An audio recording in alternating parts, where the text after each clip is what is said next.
స్వామియే శరణమయ్యప్ప. ఇటీవలి కాలంలో శబరిమలను సందర్శించిన అనేక మంది భక్తుల నుంచి ఒకే ఒక్క మాట ఎక్కువగా వినిపిస్తోంది. ఇంత ఆదాయం వస్తోంది, కానీ భక్తులకు మాత్రం సరైన సదుపాయాలు ఎందుకు లేవు?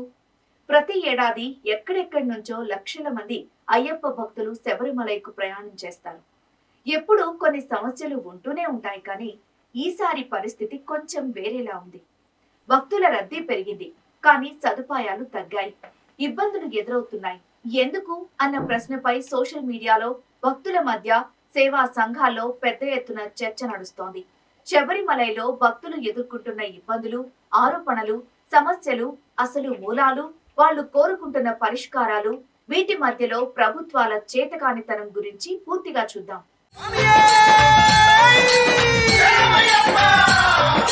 ముందుగా భక్తులు ఎదుర్కొంటున్న 3 ప్రధాన సమస్యలు, సవాళ్లు ఏంటో తెలుసుకుందాం. మొదటిది, మండల మకర సీజన్ వచ్చినప్పుడు శబరిమలైలో రద్దీ ఉండటం కొత్తేం కాదు. కానీ ఈసారి క్రౌడ్ మేనేజ్మెంట్ పూర్తిగా అదుపు తప్పినట్లు అనిపిస్తోంది. ప్రత్యేకంగా తెలుగు రాష్ట్రాలు, తమిళనాడు, కర్ణాటక నుండి వచ్చిన భక్తులు ఈసారి అనుభవించిన ఇబ్బందులు సోషల్ మీడియాలో విపరీతంగా వైరల్ అయ్యాయి. 10 గంటలు, 12 గంటలు నిలబడి ఉన్నా కూడా నీరు లేదు, భోజనం లేదు, విశ్రాంతి తీసుకునే ప్రదేశమూ లేదు. శబరిమలైకు వెళ్లే పథం చాలా పవిత్రం. భక్తులు నియమాలు పాటిస్తూ కష్టాలను సంతోషంగా భరిస్తారు. కానీ ఈసారి తాగడానికి నీరు లేకపోవడం, చిన్నపిల్లలు, వృద్ధులు, కుటుంబాలు గంటల కొద్దీ ఆహారం లేకుండా నిలబడడం, వీటి వల్ల అనేక మందికి ఆరోగ్య సమస్యలు తలెత్తాయి.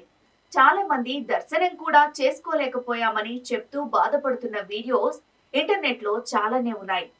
రెండవది, ఇటీవల ఒక ఘటన సోషల్ మీడియాలో వైరల్ అయింది. తెలుగు రాష్ట్రాల నుంచి వచ్చిన ఒక భక్తుడిని పోలీసులు అనుచితంగా చెక్ చేశారని, ప్యాంట్ జిప్ వరకు ఓపెన్ చేయించారని ఆరోపణ.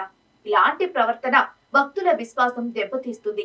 డిసిప్లిన్ అవసరమే, కానీ భక్తుల డిగ్నిటీ కూడా అవసరం.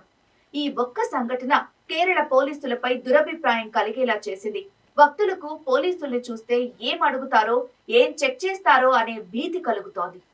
ఇక మూడవది, కేరళలో ఈ సంవత్సరం అంటే బ్రెయిన్ ఈటింగ్ అమీబా కేసులు పెరిగిన విషయం అధికారికంగా బయటకొచ్చింది. నీటిలో నుంచి ఈ ప్రమాదం పొంచి ఉండడంతో భక్తులకు నదిలో స్నానం జాగ్రత్తగా చేయండి అని సూచనలు ఇచ్చారు.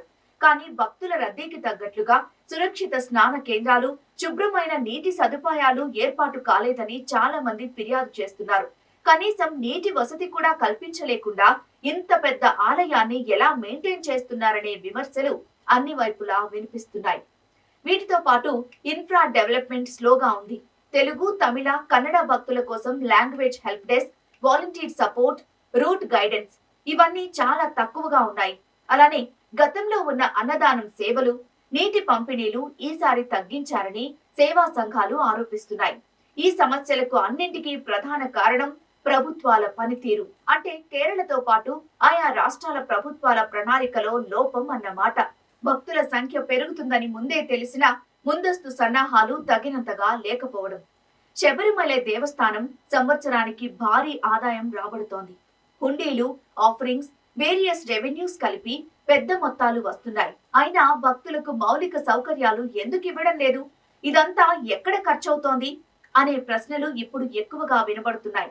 మరి ఈ సమస్యలన్నింటికీ కేరళ ప్రభుత్వం, పొరుగు రాష్ట్రాల ప్రభుత్వాలు ఏం చేయాలో కూడా అనుభవజ్ఞులైన భక్తులు, కొంతమంది అధికారులు 8 రకాల సలహాలు, సూచనలు ఇస్తున్నారు.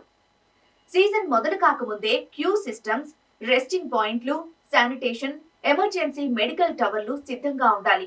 ప్రతి సంవత్సరం వచ్చే రద్దీని చూసి ప్రత్యేక యాన్యువల్ మాస్టర్ ప్లాన్ అమలు చేయాలి. ప్రతి సంవత్సరం 500 మీటర్లకు నీటి పాయింట్లు, ప్రతి 1-2 కిలోమీటర్లకు ఉచిత భోజనం, స్నాక్స్ కేంద్రాలు ఏర్పాటు చేస్తే సమస్య 50% తక్కువవుతుంది. అవుట్ ఆఫ్ స్టేట్ భక్తులకు లాంగ్వేజ్ సపోర్ట్ తప్పనిసరి. రూట్ గైడెన్స్, ఎమర్జెన్సీ సహాయం, లాస్ట్ అండ్ ఫౌండ్ వంటి సేవలు అందించాలి. పోలీసులకు భక్తులతో గౌరవప్రదంగా ప్రవర్తించడానికి ప్రత్యేక ట్రైనింగ్. ప్రతి సీజన్ ముందు ప్రత్యేక డెవోటీ హ్యాండ్లింగ్ వర్క్ షాప్ నిర్వహించడం అవసరం. ఎన్జీఓలు, వాలంటీర్ గ్రూప్స్ కు పర్మిషన్స్ పునరుద్ధరణ చేయాలి. గతంలో క్రౌడ్ ను హ్యాండిల్ చేసిన వారు వీళ్లే. అన్నదానం, water distribution, first aid services ఇవ్వడానికి వీళ్లకు పర్మిషన్స్ ఇవ్వాలి. అమీబా ప్రమాదం పొంచి ఉన్న నేపథ్యంలో ప్రత్యేక chlorinated water bath zones, and warning sign boards తప్పనిసరి. టెంపుల్ రెవెన్యూపై హుండీ డబ్బు ఎంత వచ్చింది, ఇది ఎక్కడ ఖర్చయింది, ఇవి ప్రజలకు యాన్యువల్ గా బయట పెట్టాలి. భక్తులు ఎక్కడ ఎక్కువగా నిలుస్తున్నారో, ఏ మార్గం బ్లాక్ అవుతుందో గుర్తించి A1 based mobile network boosters, GPS crowd tracking systems ను ఉపయోగించాలి. ఇక పొరుగు రాష్ట్రాలైన తెలంగాణ, ఆంధ్రప్రదేశ్, తమిళనాడు, కర్ణాటక తమ రాష్ట్రాల్లో శబరిమలై సమాచార కేంద్రాలు ఏర్పాటు చేసి travel guidance, crowd status, booking information, route changes వంటి అప్డేట్స్ రియల్ టైమ్ గా ఇవ్వాలి. అలానే భక్తులకు సహాయం చేయడానికి ప్రతి రాష్ట్రం 200 నుంచి 300 ట్రైన్డ్ వాలంటీర్స్ ని, కొంతమంది వైద్యుల బృందాన్ని పంపితే సమస్యలు బాగా తగ్గుతాయి. ఇలా ప్రభుత్వాలు సమన్వయంతో వ్యవహరిస్తే శబరిమలై యాత్రను మరింత సురక్షితంగా, సౌకర్యవంతంగా మార్చొచ్చు. ఫైనల్ గా శబరిమలై యాత్ర అనేది కేవలం ఒక ప్రయాణం కాదు. ఇది విశ్వాసం, వ్రతం, మనసు శుద్ధి చేసే పవిత్ర మార్గం.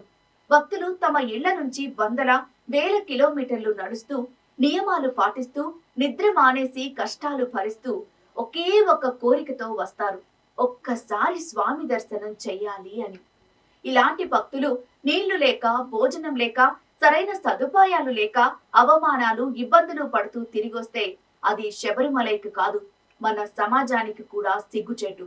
భక్తుల విశ్వాసం మీద ఇలాంటివి ఒక మచ్చలా పడకూడదు. ఈ వీడియో ఒక్కరికైనా, ఒక్క అధికారికైనా చేరి మార్పు జరిగితే ఆ మార్పు లక్షల భక్తుల విశ్వాసాన్ని రక్షిస్తుంది. స్వామియే శరణమయ్యప్ప.